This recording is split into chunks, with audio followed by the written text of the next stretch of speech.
어제 새벽 4시 반에 LA에서 출발했고, 제가 한 보드에서 그래도 2시간 정도 그렇게 기다렸고, 저희 집에 10시 반에 도착했습니다. LA는 한 11시 조금 넘어서 이렇게 장시간 이렇게 귀한 시간을 가졌는데, 저도 오랜만에 가서 참 많은 깨달음의 시간이 있었는데, 제가 정말 정신 하나 번쩍 든 게 있었습니다.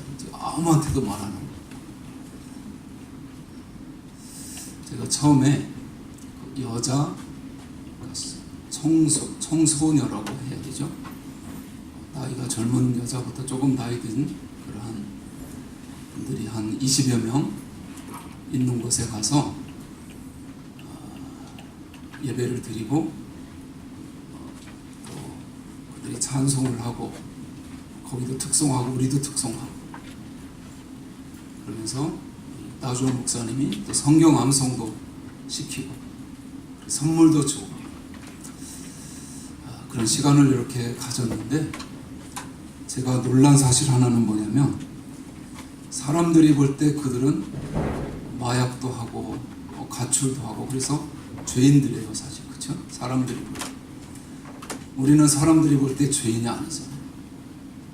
그 사람들이 볼 때 그 죄인들이 얼마나 찬송 열심히 하고 성경 암송도 얼마나 잘하는지 제가 깜짝 놀랐습니다. 그리고 얼굴에 정말 기쁨이 충만해요.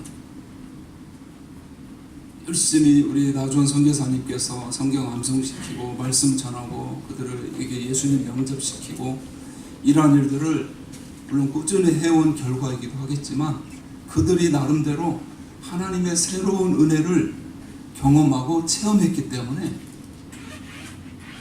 찬송도 잘하고 아멘도 얼마나 잘하는지, 제가 설교를 잘해서 아멘을 잘했다고 말씀드리는 게 아니라 제가 설교 잘 못했어요.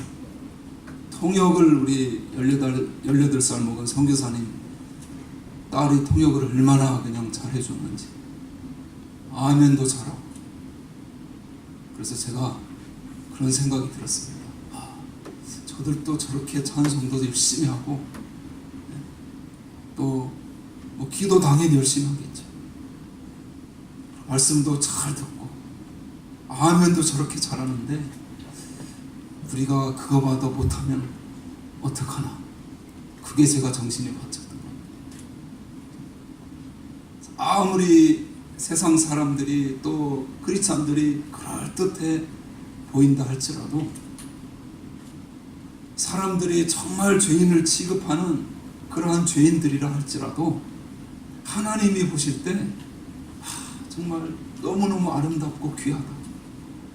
나를 위해 그렇게 찬송을 하고 아멘도 열심히 하고 그렇게 기쁜 마음으로 주님께 나아가는 그 마음, 너무너무 감동이 되고 기쁘다. 하나님이 그렇게 보시는 그것이 가장 중요한 일 아니겠습니까?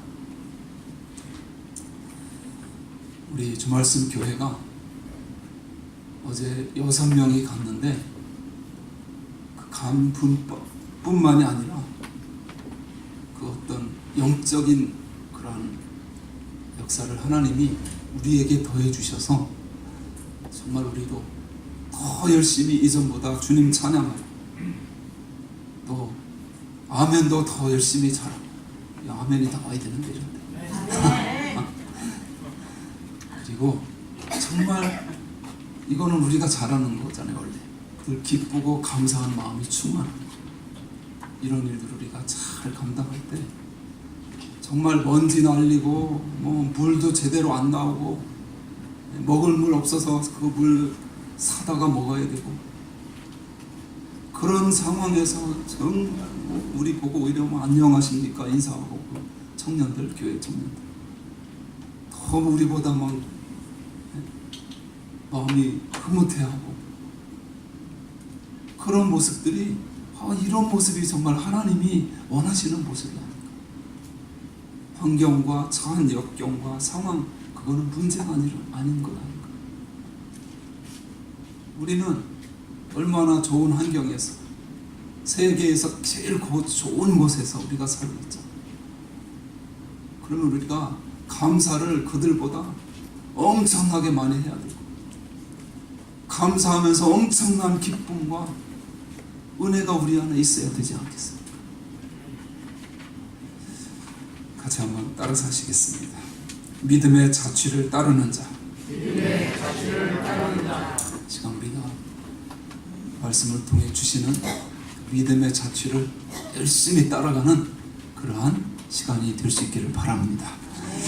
우리가 아는 대로 사도 바울은 다음과 같은 매우 중요한 명제 하나를 선포했습니다. 로마서 3장 28절, 우리가 이번 주에 암송해야 하는 말씀인데요, 같이 읽습니다. 그러므로 사람이 의롭다 하심을 얻는 것은 율법의 행위에 있지 않고 믿음으로 되는 줄 우리가 인정하노라. 아멘. 바로 하나님 앞에서 우리가 믿음으로만 의롭게 된다는 사실입니다. 이 명제가 너무나도 중요하기 때문에 사도 바울은 쉽게 그냥 지나칠 수가 없었습니다. 그래서 믿음으로 얻는 의에 대한 예를 듭니다. 그 예들이 기록된 곳이 바로 로마서 4장입니다. 그래서 로마서 4장은 예 또는 예와 장이라고 부릅니다. 사도 바울은 믿음으로 얻는 의를 우리에게 설명하기 위해서 어떤 예들을 사용하고 있나요? 여러분, 모든 예에는 요점이 있습니다. 중요하기 때문에 예를 들어서 잘 이해시키기 위해 설명을 해주는 것입니다. 그렇다면 그 예의 요점은 무엇인가요? 사도 바울은 다음과 같은 세 가지 예를 들었습니다. 사람이 오직 믿음으로만 의롭게 되는 이 진리에 대한 첫 번째 예는 바로 아브라함의 예입니다. 이 예의 요점은 행위가 아닌 믿음으로 의롭다함을 얻는 것입니다. 사도 바울은 왜 아브라함을 지목했을까요? 그 이유는 아브라함이 모든 이스라엘 사람이 인정하고 존경하는 믿음의 조상이었기 때문입니다. 그들은 아브라함의 인품을 절대적으로 신뢰했습니다. 이 세상에서 행위로 의롭다함을 얻을 자격이 있는 사람이 있다면 그는 아마도 아브라함일 것이라고 생각했습니다. 아브라함은 믿음의 조상일 뿐만 아니라 우리 믿는 자들의, 이스라엘 조상일 뿐만 아니라 우리 믿는 자들의 믿음의 조상이기도 합니다. 우리 가운데 누가 믿음의 조상 아브라함을 존경하지 않을 수 있겠습니까? 그러면 이방인이나 유대인에게 존경받는 아브라함이 어떻게 하나님 앞에서 의롭다함을 얻었을까? 사도 바울은 이렇게 대답합니다. 오늘 1절 말씀 같이 읽습니다. 그런즉 육신으로 우리 조상인 아브라함이 무엇을 얻었다 하리요? 여기서 육신은 사람이 기댈 수 있는 어떤 것을 뜻합니다. 즉 사람이 하나님 앞에서 의롭다함을 얻기 위해 내세울 수 있는 육체적 조건이나 육신적인 행위를 뜻합니다. 그러므로 1절의 말씀은 바로 이런 것입니다. 육신적으로 가장 완벽했던 믿음의 조상 아브라함이 과연 그 육신의 조건이나 행위로 무엇을 얻었는가 하는 것입니다. 대답은 놀랍게도 아무것도 없다는 것입니다. 그렇게 훌륭한 아브라함이 육신으로 얻은 게 하나도 없습니다. 사도 바울은 1절만으로는 충분치 않다고 생각했는지 2절 이어서 2절에서 부연 설명을 합니다. 2절 같이 읽습니다. 만일 아브라함이 행위로서 의롭다 하심을 받았으면 자랑할 것이 있으려니와 하나님 앞에서는 없느니라. 바울은 만일이라는 가정법을 썼습니다. 헬라어에서 사용하는 가정법의 용례 몇 가지가 있는데 여기서는 절대로 일어날 수 없는 일을 뜻하는 가정법을 사용했습니다. 마치 해가 서쪽에서 뜨는 것처럼 만일 아브라함의 행위로서 의롭다함을 얻기란 불가능하지만 혹시 가능하다고 해도 어떻다는 것인가요? 사도 바울은 명백하게 밝힙니다. 아브라함이 그의 육신적 조건이나 행위로 의롭다함을 받았다면 자랑할 것이 있겠지만 하나님 앞에서는 그렇지 않다고 말입니다.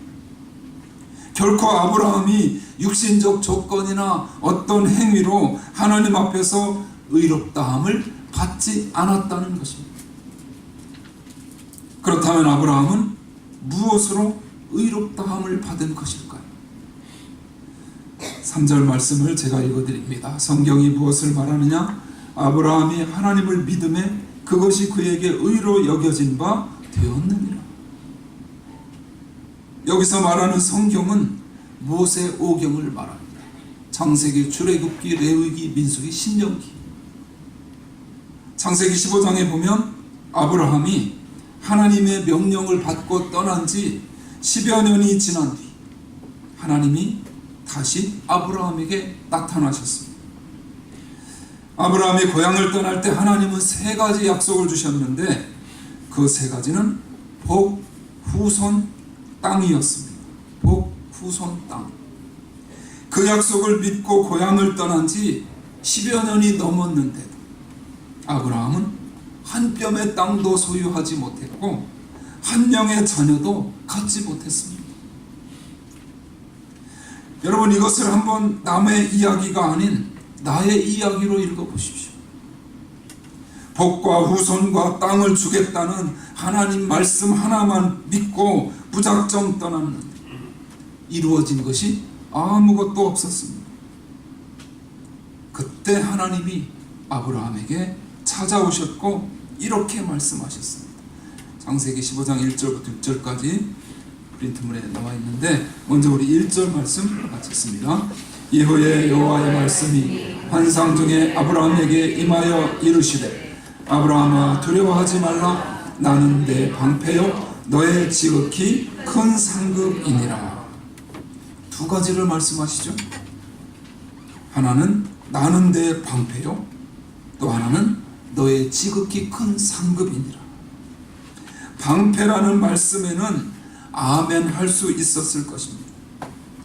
아브라함의 훈련된 하인 318명을 데리고 가서 가나안의 연합군을 다 물리치고 전쟁에서 승리했을 때 그때 하나님이 찾아오셔서 아브라함아 나는 내 방패다라고 말씀하셨기 때문에 이 부분에서는 토를 달 수 없습니다. 그러나 문제는 나는 너의 지극히 큰 상급이니라 라는 말씀입니다. 이 말에는 아멘이 되지 않았을 것입니다. 그래서 아브라함은 2절에서 이렇게 말합니다. 2절 같이 읽죠.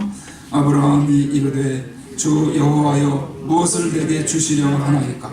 나는 자식이 없사오니 나의 상속자는 이 다미색 사람 엘리에셀이니이다.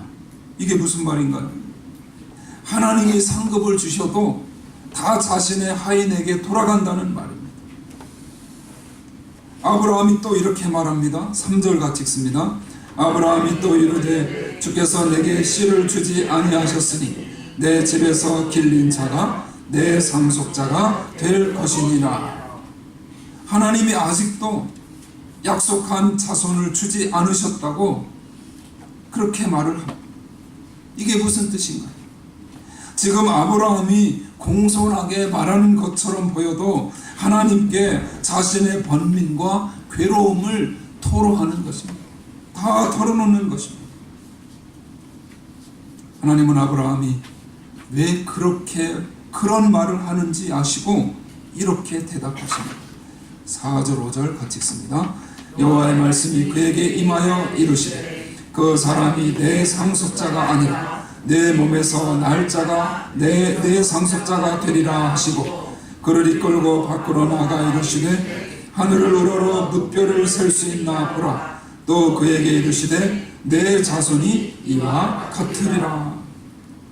하나님은 말씀만으로 부족하다고 생각하셨는지 그 밤에 아브라함의 손을 잡고 밖으로 나가십니다. 그리고 저 하늘의 별을 셀 수 있는지 보라고 말씀하십니다. 저희 가정이 2000년 12월 13일에 미국에 왔습니다.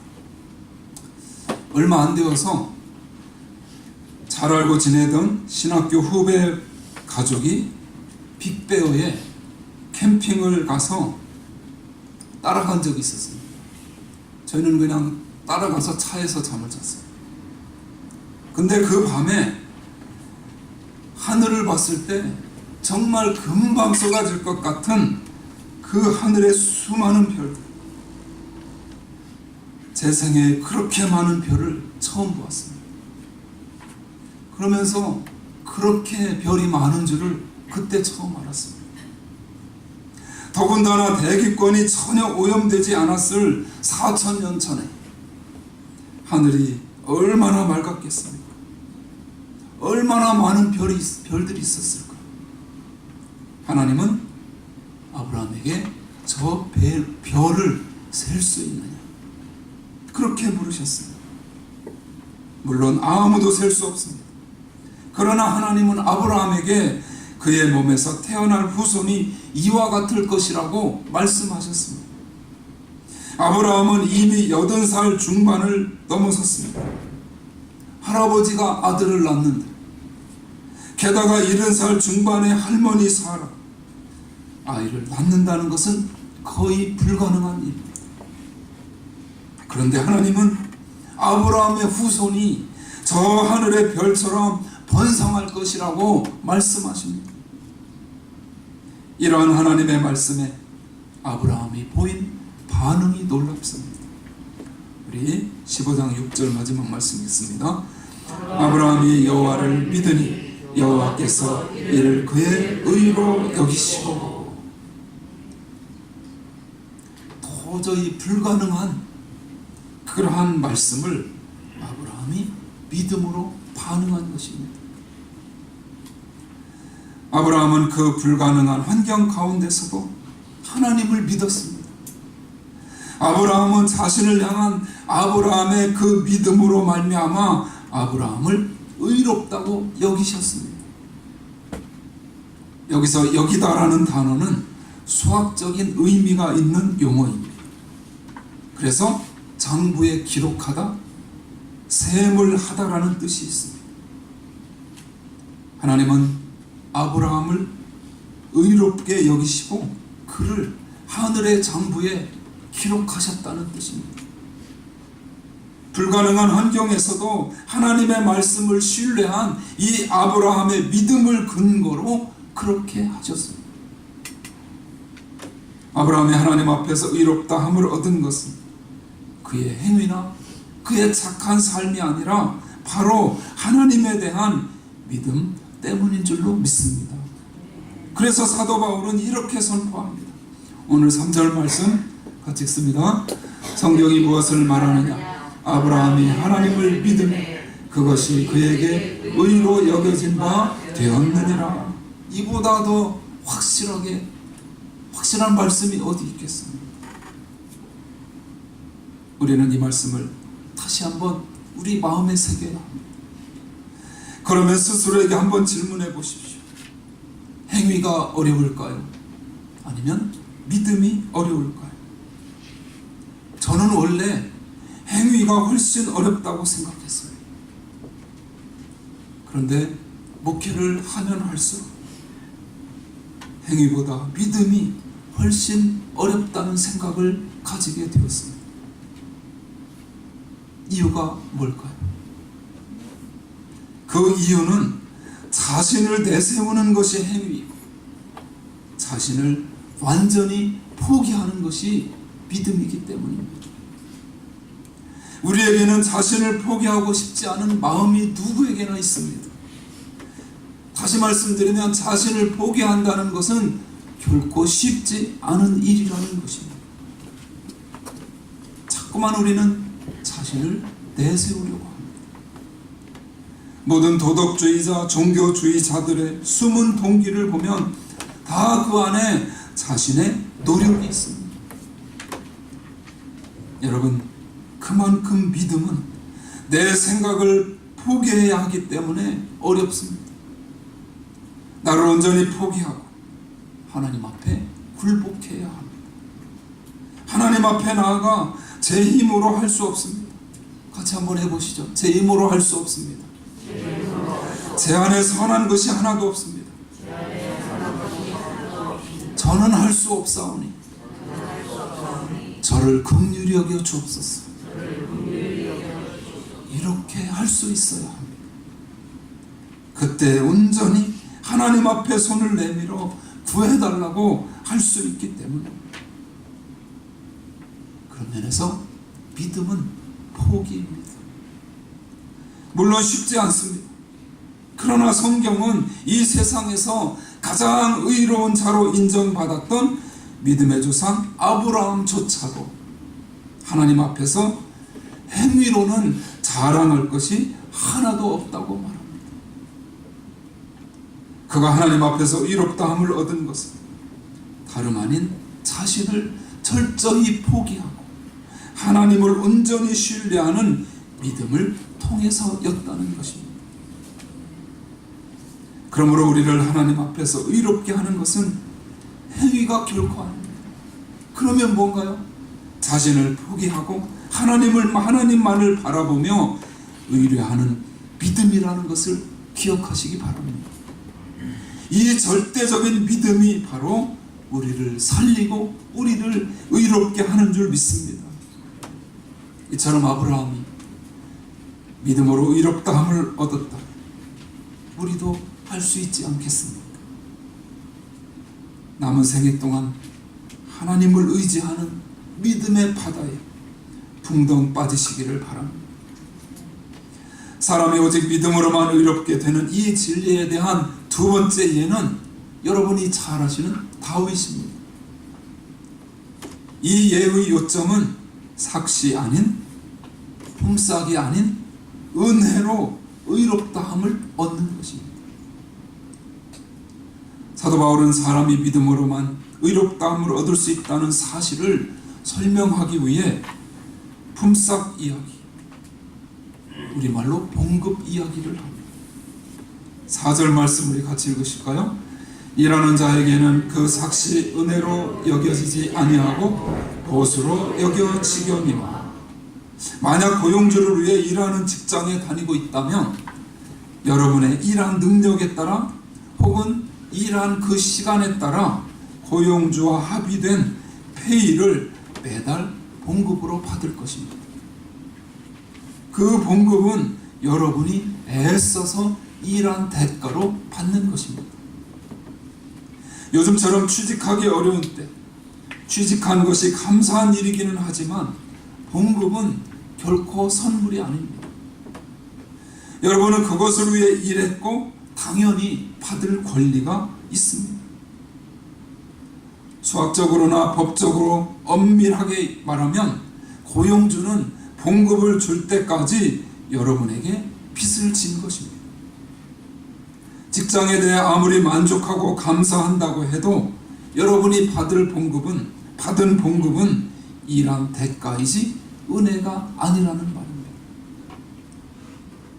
오늘 사도 바울이 말하는 요점이 바로 이것입니다.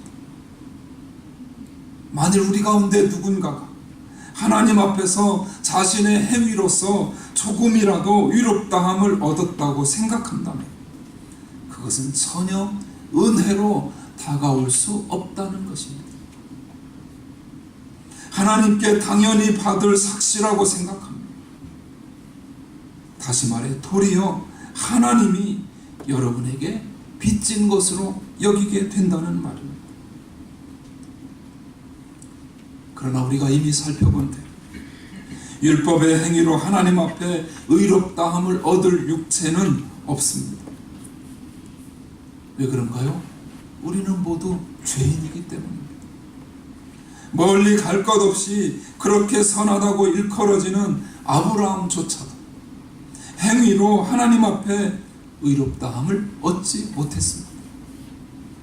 그조차도 하나님을 믿는 믿음으로만 의롭다함을 얻었습니다.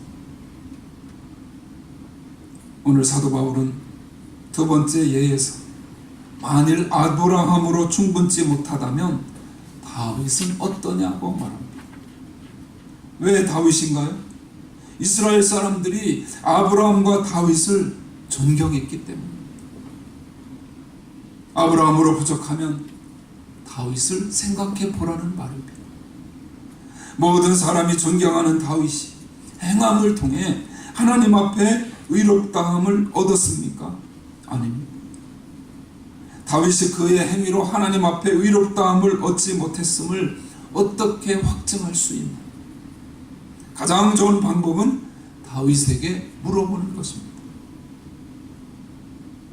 여러분, 다윗의 말이 왜 중요한가요? 이것이 그의 간증이기 때문입니다. 다윗은 자신이 아무 일한 것도 없이 하나님 앞에 의롭다함을 받았다고 선포합니다. 그리고 그것이야말로 자신의 복이었다고 말합니다. 그는 이 복을 아주 구체적으로 이렇게 표현합니다. 보면 7절 말씀 같이 읽습니다. 불법이 사함을 받고 죄가 가려짐을 받는 사람들은 복이 있고. 여기서 불법이 사함을 받고라는 표현은 수동태입니다. 자신이 한 게 아무것도 없습니다.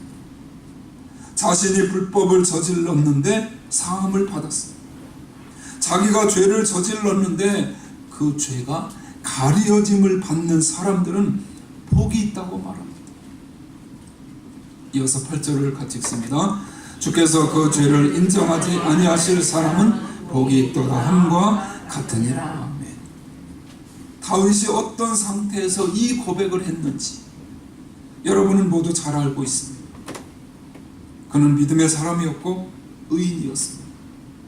그러나 그도 우리처럼 몸과 마음이 타락한 죄인에 불과했습니다. 그는 간음을 범했을 뿐만 아니라 하나님을 공경하지 않았고 살인죄를 범했으며 이웃의 아내를 탐하는 등 그야말로 십계명에 나온 죄들을 범하고 말았습니다. 어느 날 나단 선지자가 찾아와서 그의 죄를 지적합니다. 그는 크게 회개하며 뉘우칩니다. 시편 9편에 이미 우리가 새벽에 본 말씀처럼 침대가 다 젖도록 후회하며 애통합니다. 그러나 그는 자신이 지은 죄를 지울 수 없었습니다. 살인죄가 어디로 가겠습니까? 그 괴로움을 어떻게 하겠습니까? 아무리 애를 써도 죄를 지울 수는 없었습니다. 자신의 행위로 어찌할 수 없었던 그는 드디어 그 문제를 가지고 하나님 앞에 나아갑니다. 그리고 처절한 회개를 합니다. 그러던 어느 날 그는 하나님 앞에서 놀라운 선언을 듣습니다. 그것은 그의 죄가 가려졌다는 사실입니다. 분명 그의 죄는 돌이킬 수 없는 것이었습니다. 무덤에 갈 때까지 잊을 수 없는 것이었습니다. 누가 그를 그 죄에서 구할 수 있습니까? 행위인가요? 노력인가요? 아닙니다.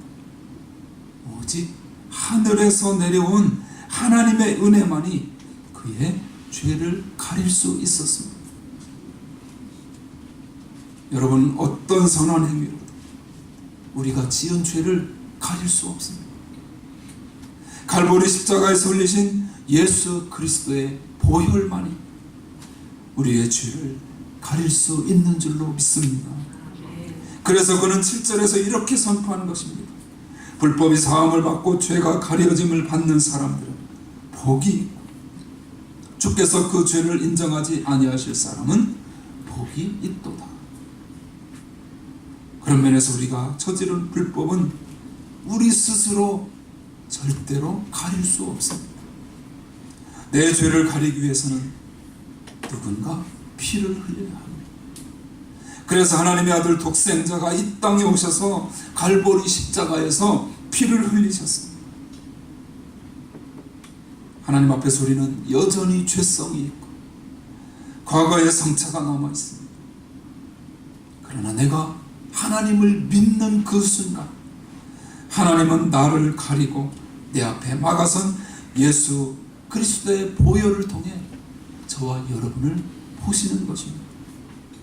그리고 그런 나를 의롭다고 선포해 주심을 믿으시기 바랍니다.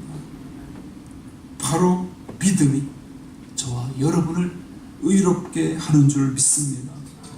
마지막으로 바울은 사람이 오직 믿음으로만 의롭게 됨을 보여주는 예로서 다름 아닌 할례를 듭니다. 할례의 핵심은 의식이 아닌 믿음으로 의롭다함을 얻는 것입니다. 여러분, 우리는 의식을 좋아합니다. 물론 필요합니다. 예배도 하나의 의식입니다. 특별히 우리 한국 민족은 종교성이 아주 강한 민족입니다. 그래서 좋은 산이나 신기한 모양의 바위 위에는 어디를 가나 초를 켜고 기원한 흔적을 볼 수가 있습니다. 종교심이 있는 사람들은 정성껏 행하는 의식이 신을 감동시키고 그 의식을 통해서 자신의 잘못이 가려진다고 오해를 합니다. 유대인들 역시 마찬가지였습니다. 그들은 할례 의식을 매우 소중하게 생각했습니다. 급기야 그들은 할례가 이방인들과는 다르게 자신들을 의롭게 만든다고 생각했습니다. 오늘날 교회에 다니는 분들 중에도 의식이 자신을 의롭게 한다고 여기는 사람들이 얼마나 많은지 모릅니다. 그들은 왜 예배를 드리나요? 예배를 드리면 양심의 가책이 조금 덜어지기 때문에 자신이 이렇게 예배를 드리고 헌금도 하고 교회에서 충성을 하고 봉사했으니 하나님이 죄에 대해 좀 눈 감아 주실 거라고 생각합니다. 성찬식에 그런 능력이 있다고 생각하는 사람들도 있고 세례가 나를 의롭게 한다고 생각하는 사람들 교회 안에 얼마나 많이 있는지 모릅니다. 그러나 하나님은 이 세상의 그 어떤 의식도 우리를 의롭게 할 수 없다고 선포하십니다. 사도 바울은 이스라엘 백성들에게 아브라함이 의롭다함을 얻은 때가 언제인지 묻습니다. 과연 할례를 받고 난 이후인지 그 전인지를 묻습니다. 아브라함은 하나님 앞에 의롭다함을 얻은 이후에 10년도 더 지나서 할례를 받았습니다. 그러면 할례의 의미는 무엇인가? 사도 바울은 11절에서 이렇게 말합니다. 제가 읽어드리겠습니다. 그가 할례의 표를 받은 것은 무할례 시에 믿음으로 된 의를 인친 것이니 이는 무할례자로서 믿는 모든 자의 조상이 돼 그들도 의로 여기심을 얻게 하려 하십니다. 여러분, 하나님은 결코 실수하지 않으십니다. 할례를 받지 않은 믿음으로 된 의는 할례와 아무런 상관이 없습니다. 의를 인친 것이니라고 했죠. 인침은 인감 도장을 말합니다. 공증입니다. 그런 의미에서 예배는 죄를 사함받기 위해서 드리는 것이 아닙니다.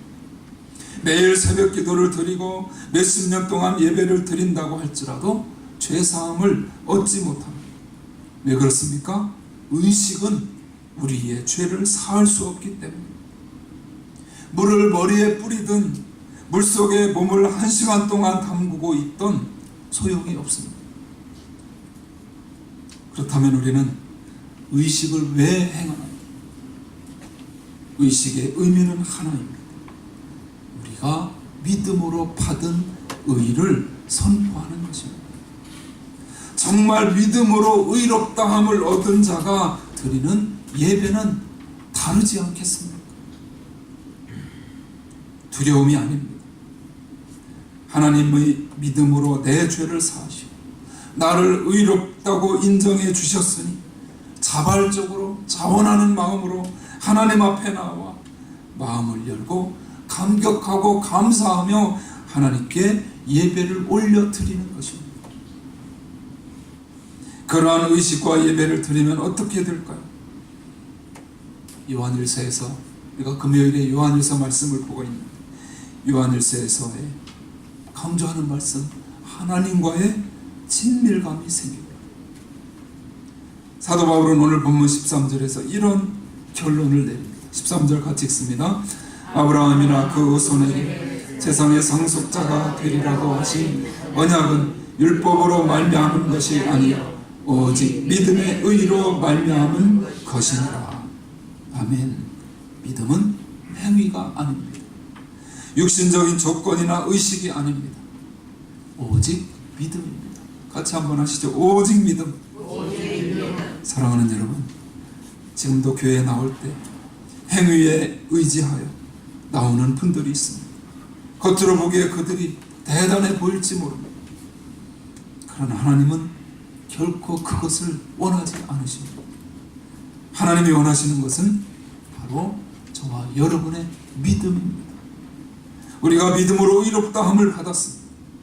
바로 믿음이 저와 여러분을 의롭게 합니다. 행위나 율법이 아닌 그 믿음 안에서 선진들이 보여준 믿음의 자취를 따르며 승리하시기를 주님의 이름으로 축원합니다.